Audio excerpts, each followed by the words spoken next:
I'm David, and welcome back to Reading Underground. Thoughts for Young Men by J.C. Ryle is possibly the most quotable book I've ever read in my life. It's a practical and spiritual treatment on the development of spiritual maturity in young men. It's very short, you could read it in 1 or 2 sittings, and it will stay with you for a very long time. Remember what I say, if you would cleave to earthly pleasures, these are the things which murder souls.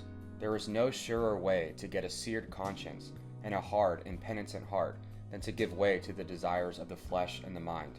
The next book is John Flavel's Facing Grief. I read this book during the week after I had to put my dog down, who I had had for 15 years. It was a great book for helping me discern how to deal with my grief and what is good grief and what is bad grief. Godly grief always drives you to Christ, and worldly grief always drives you away from Christ. John Bunyan's Journey to Hell is a fantastic allegorical story that is essentially the opposite of Pilgrim's Progress. It's about a man on his journey to hell rather than his journey to the celestial city.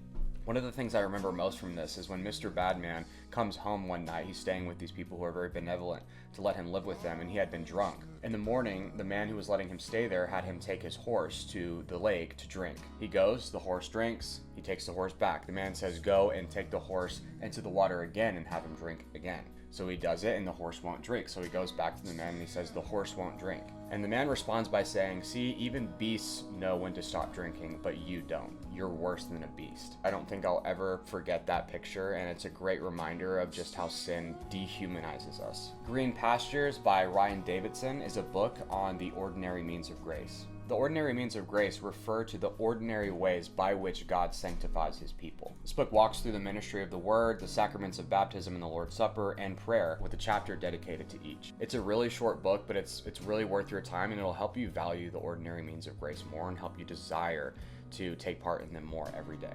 A House for My Name by Peter J. Lightheart is a survey of the Old Testament focusing on the topic of typology. It goes over the stories, patterns, and symbols throughout the Old Testament and how they foreshadow or point to the substance of the New Testament. This book blew my mind multiple times. There was one point in the book where it's talking about Moses and how Moses foreshadows Christ, and it points to the first plague of the 10 plagues in Egypt. And the first plague was Moses putting his staff in the Nile and turning the water to blood. Well, what's Jesus' first miracle in the New Testament? Well, it's turning the water to wine at the wedding. It goes through the implications of all these things and shows these pictures and symbols and how they point to the New Testament, and it's a fascinating read.